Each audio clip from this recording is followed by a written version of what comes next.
We will now continue our study of karma. I have pointed out to you how the impulses in the souls of human beings work on and are transplanted, as it were, from one earthly life into another, so that the fruits of an earlier epoch are carried over to a later one by men themselves. An idea such as this must not be received merely as a theory. It should take hold of our very hearts and souls.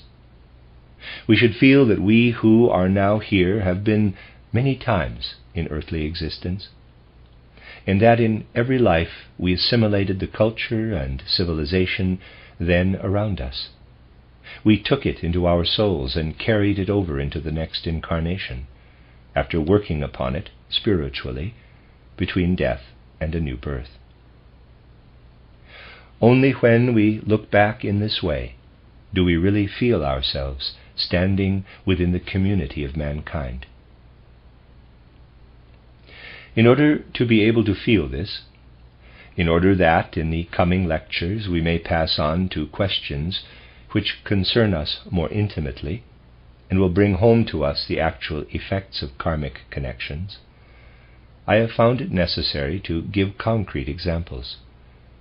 And I have tried to show you by these examples how the effects of what a man experienced and achieved in olden times remain and continue to work into the present, inasmuch as his achievements and experiences form part of his karma. I spoke, for example, of Harun al-Rashid, that illustrious follower of Muhammad in the 8th and 9th centuries, who was the figurehead of a wonderful life of culture far surpassing anything to be found in Europe in those days.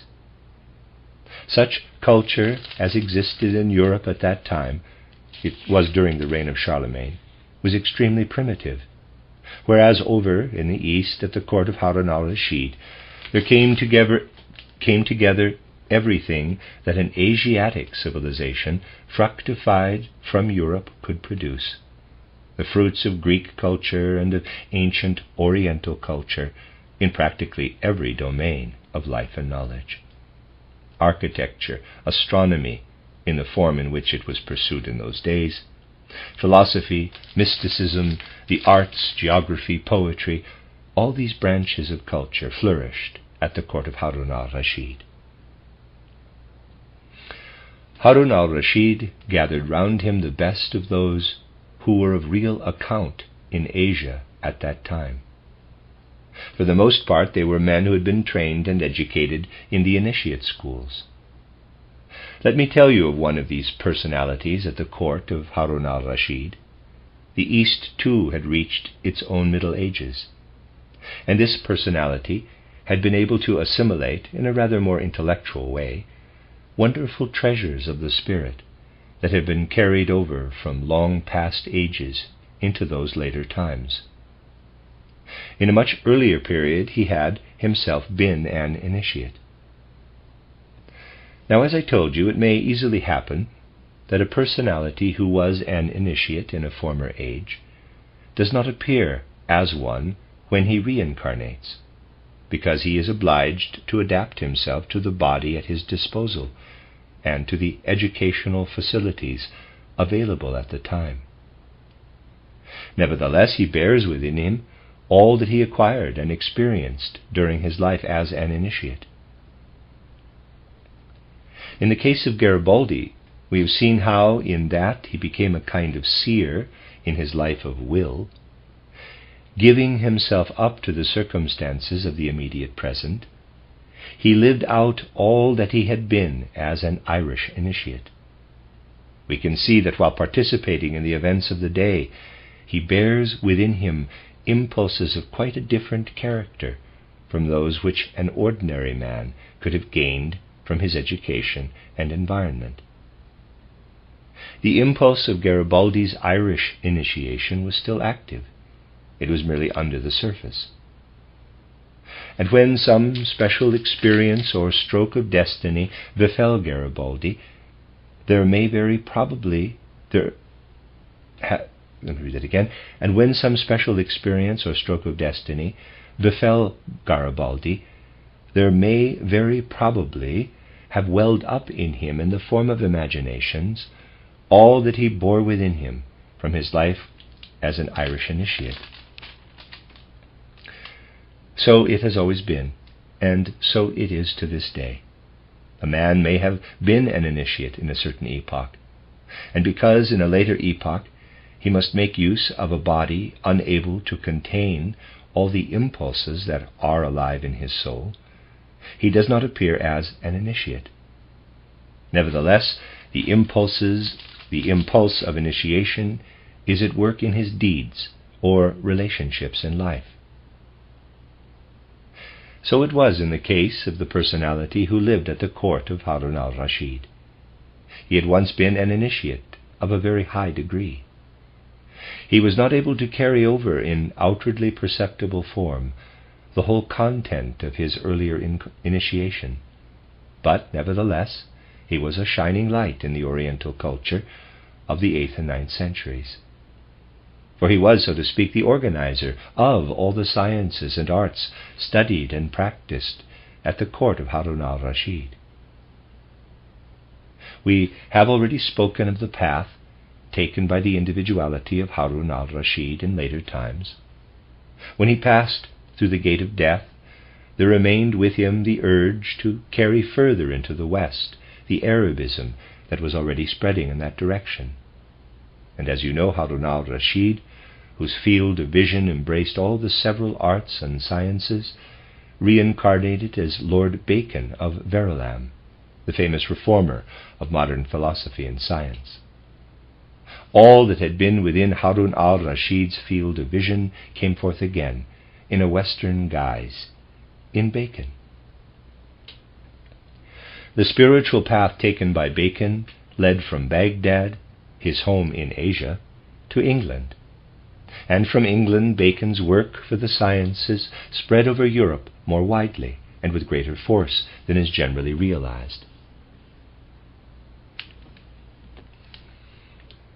After they had passed through the gate of death, these two personalities, Harun al-Rashid and his great counselor, the outstanding personality who had been a high initiate in earlier times, separated in order to carry out a common work. As I have told you, Harun al-Rashid himself, who had occupied a position of great power and splendor, chose the path which led to England, whereas Lord Bacon of Verulam, he accomplished what he did for science, for the sphere of knowledge in general. The other soul, the soul of the man who had been his counselor, chose the path leading to Middle Europe, in order to meet there what was coming over from Bacon. The dates do not, it is true, absolutely coincide, but that is not important in a matter where actual time means little. Impulses, separated by hundreds of years, may often work simultaneously in a later civilization. The counselor of Harun al-Rashid chose the path through Eastern to Middle Europe, chose it during his life between death and a new birth. And he was born again in Middle Europe. He was born into the spiritual life of Middle Europe as Amos Comenius. These are remarkable events of profound significance in history. Harun al-Rashid goes through his later evolution in such a way as to lead over from west to east a stream of culture that is abstract and bound up with the outer senses, whereas Amos Comenius unfolds his activity from the east, from Siebenbürgen, in what is now Czechoslovakia, coming to Germany and afterward undergoing exile in Holland, bringing with him his profoundly significant impulses for the development of thought and knowledge. If you follow his life, you will see how he comes forward as the champion of the new pedagogy and as the author and originator of the so-called Pan-Sophia. What he had formerly brought from his initiation in very ancient times and developed at the court of Harun al-Rashid, all this he now brought to the movements of the day. It was the time when the order of the Moravian Brothers had been founded, when Rosicrucianism had already been at work for several centuries. It was the time, too, when the chemical wedding had appeared, and also the reformation of science by Valentin Andrea. And into the midst of all these movements, which sprang from the self-same source, came Comenius, that significant figure of the 17th century, with his message and his impulse. You have there 3 successive earthly lives of importance, and it is by studying the more significant incarnations that one can learn how to study those of less importance and finally begin to understand one's own karma. 3 significant earthly lives follow one another. First we see, far away in Asia, the very same individuality who afterward appears in Amos Comenius. We see him receiving in the places of the ancient mysteries all the wisdom possessed by Asia in far distant ages. We see him carrying this over into his next incarnation, living at the court of Harun al-Rashid, becoming there the great organizer and administrator of all that flourished under the aegis and protection of Harun al-Rashid. And then he appears again, this time going forth, as it were, to meet Bacon, who is the reincarnated Harun al-Rashid. He meets him in European civilization, where the impulses which both of them had caused to flow into this European civilization are at work. What I am now saying, my dear friends, has really great point and meaning. For if you will study the letters that were written, and that build, as it were, a road from Bacon to Comenius, naturally they do so in a roundabout way, as is also the case with letters today. If you will study the letters that were exchanged between Baconians, or between people in very close connection with the Baconian culture, and the followers of the Comenius school, of the Comenius wisdom, you will be able to discern in the writing and answering of these letters the very same event that I have sketched diagrammatically on the blackboard.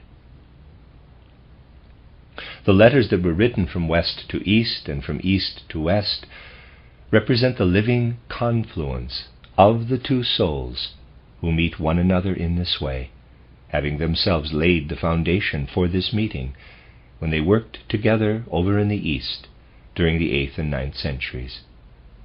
Now they unite again to work once more in cooperation. This time they work from opposite directions, yet no less harmoniously.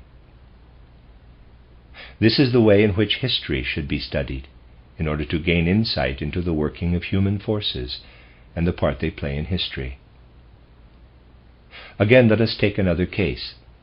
It happened that peculiar circumstances drew my attention to certain events that occurred in the region we should now call the northeast of France. These events also took place in the 8th, 9th century, a little later, however, than the time of which we were just now speaking.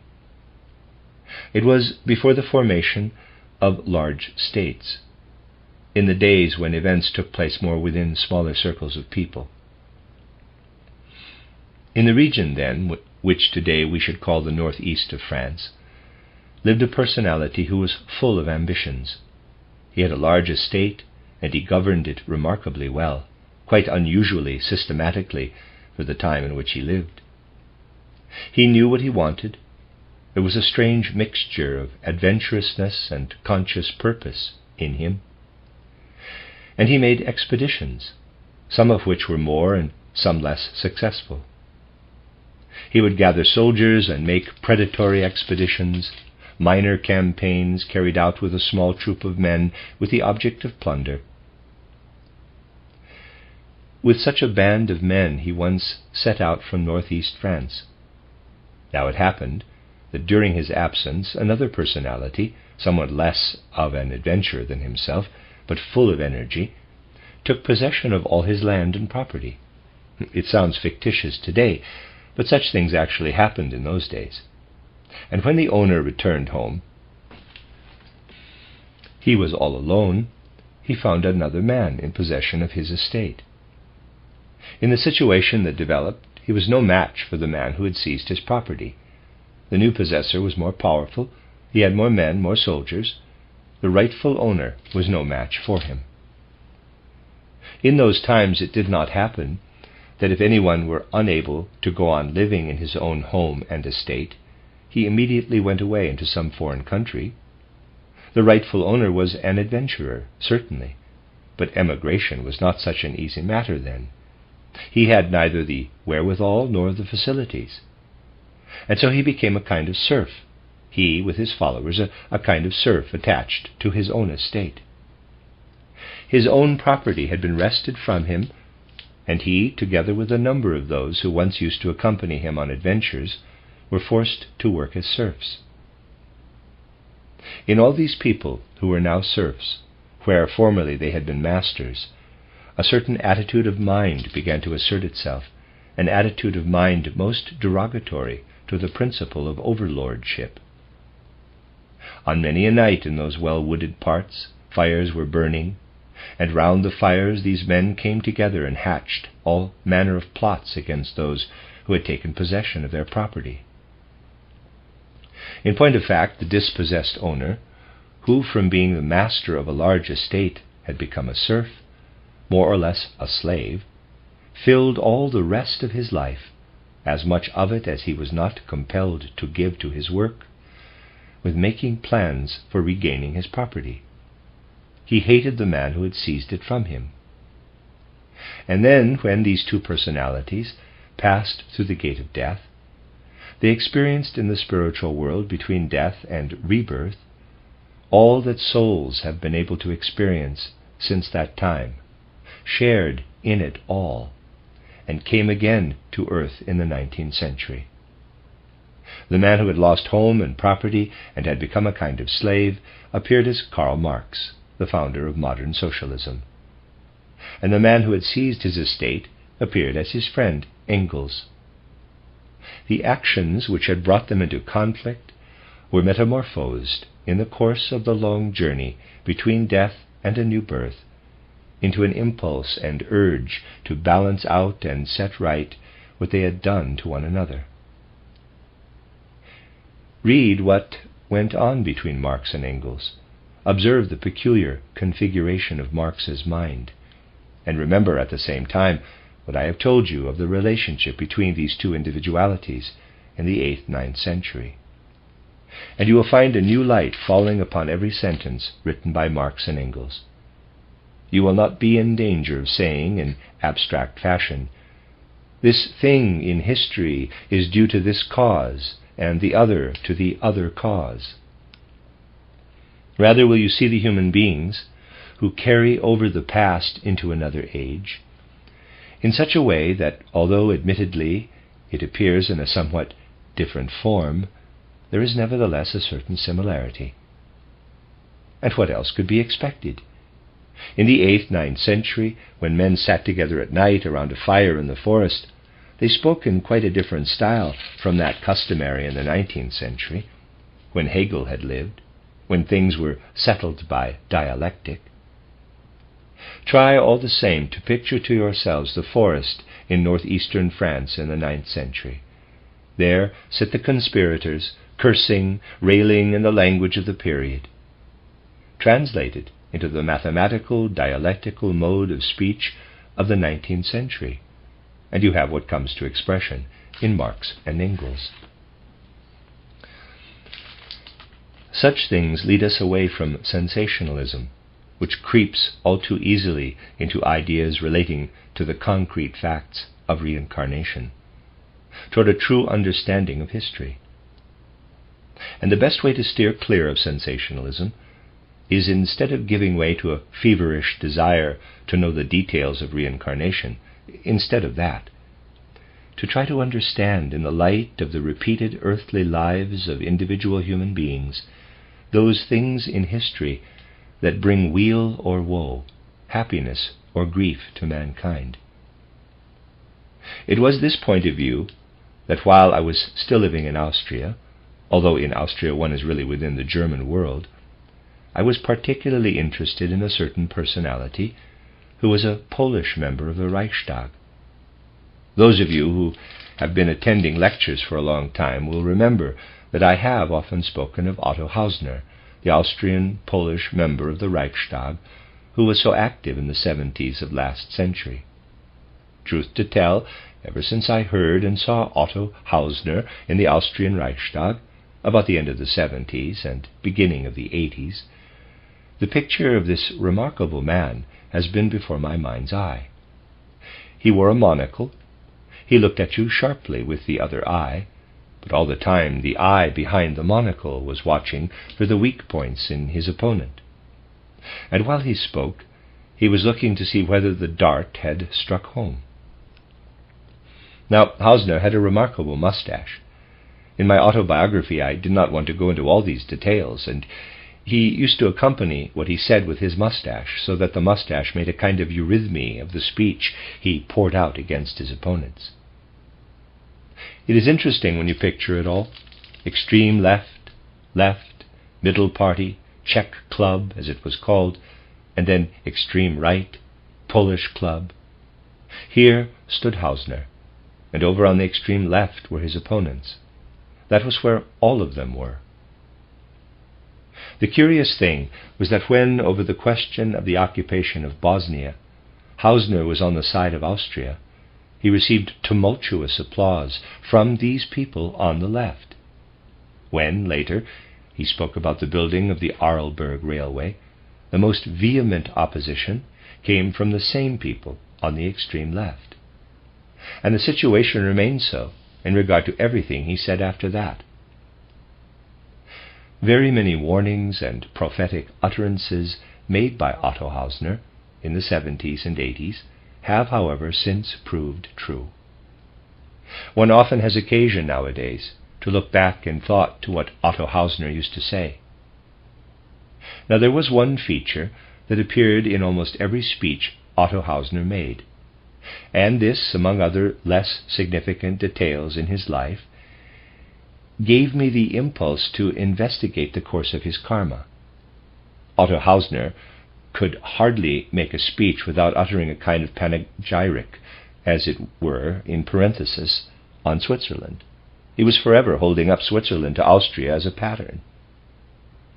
Because in Switzerland 3 nationalities get on well together, are indeed quite exemplary in this respect, he wanted the 13 nationalities of Austria to take example from Switzerland and live together in the same federal unity as do the 3 nationalities of Switzerland.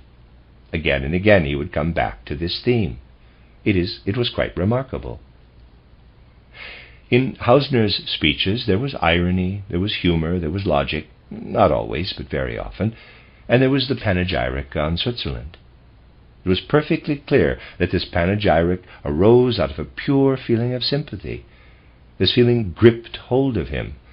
He wanted to say these things. And moreover, he knew how to shape his speech so that no one except a group of German liberals on the left was seriously provoked or offended by it. It was most interesting to see how when some left liberal member had spoken, Otto Hausner would get up to oppose him, and with his monocled eye never turn his gaze aside for a moment, but pour upon the left wing a perfectly incredible torrent of abuse and scorn. There were men of importance and standing among them, but he spared none. And there was always breadth of view in what he said. He was one of the most cultured members of the Austrian Reichstag. The karma of such a man may readily arouse interest. I took my start from this passion of his for returning again and again to praise of Switzerland, and further, from the fact that once in a speech subsequently published as a brochure entitled German Culture and the German Empire, he collected together in a spirit of impishness, and yet at the same time with nothing short of genius, all there was to be said for German culture and the German people, and against the German Empire. There was really something grandly prophetic about this speech that was made in the early 80s, scuttling the German Empire, as it were, saying all manner of harsh things about it, calling it the wrecker and destroyer of the true being and nature of the Germans. That was the second thing, this singular loving hatred, if I may put it so, and hating love for all that is truly German and for the German Empire. And the third thing was the extraordinary interest which made itself manifest when Hausner spoke of the Arlberg Tunnel, of the plan to build the Arlberg Railway from Austria to Switzerland, and thus unite Middle Europe with the West. Needless to say, here too he introduced his song of praise for Switzerland, for the railroad was to run into Switzerland. But when he spoke of this railway, and his speech was well seasoned, though delivered with perfect delicacy, one really had the feeling, the man is basing it all on tendencies and proclivities he must have acquired in some remarkable way in a former earthly life. Everyone was talking in those days of the enormous advantages that would accrue to European civilization from the alliance of Germany with Austria. At that very time, Hausner was developing in the Austrian parliament his idea of the Arlberg Railway. He was saying, and naturally all the others were going for him hammer and tongs about it, that the Arlberg Railway must be built, because a state, as he pictured Austria, uniting 13 nations, after the pattern of Switzerland, must have a choice of allies. When it suits her, Austria has Germany, and when it suits her, she must also have a strategic route from Middle Europe to the West, so that she may be able to have France for an ally when she wishes. Naturally, when such an opinion was expressed in the Austria of those times, it received short answer. It was reported that Hausner was ironed out flat. In truth, however, it was a marvelous speech, highly spiced and full of poignancy. And the speech, I would have you note, pointed in the direction of the West.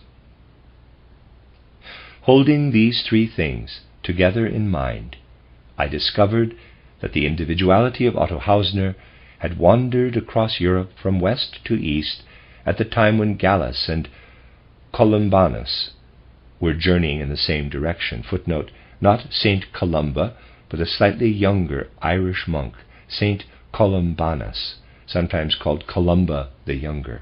End of footnote. He set out with men who had been inspired by the Irish initiation, for the purpose of bringing Christianity to those regions. In company with them, his aim was to carry Christianity to the east. On the way, somewhere in the neighborhood of the Alsace of today, he found himself extraordinarily attracted by the relics of ancient Germanic paganism, by the old memories of the gods, the old forms of worship, the figures and statues of the gods that he found in Alsace and also in Germany and Switzerland. He received all this into his heart and mind in a deeply significant way.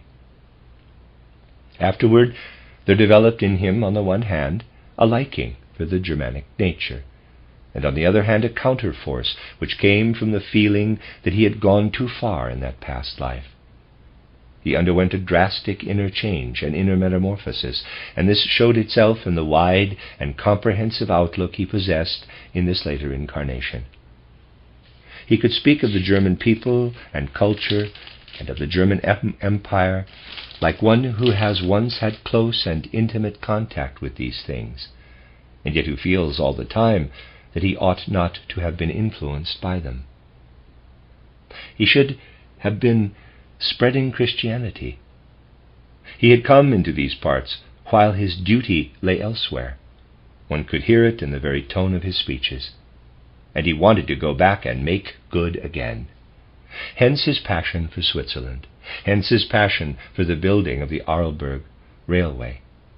Even in outward appearance he did not really look Polish. Hausner himself used often and often to say that he was not a Pole at all by physical descent, but only by civilization and education, and that a Ratian German blood flowed in his veins. Readers aside, Ratian, I'm not sure of that word. It is spelled R-A-E-T-I-A-N, possibly Ratian German he's got it hyphenated. Again, R-A-E-T-I-A-N. End of reader's aside. He had brought over from an earlier incarnation the tendency to look toward the region where once he had been, whither he had accompanied St. Columbanus and St. Gallus, with the result to spread Christianity, but where instead the old Germanic religion and culture had captured him and held him fast. And so it came about that he did his best, as it were, to be born again in a family as little Polish as possible, far away from the land in which he had lived in his earlier life, far removed from it, and yet so that he could look longingly toward it. These are examples which I wanted to unfold before you today, in order to show you how strange and remarkable is the path of karmic evolution. In the next lecture we shall consider the question of how good and evil develop through successive incarnations of human beings, and through the course of history. By studying in this way the more important and significant examples that meet us in history, we shall be able to throw light on relationships belonging more to everyday life.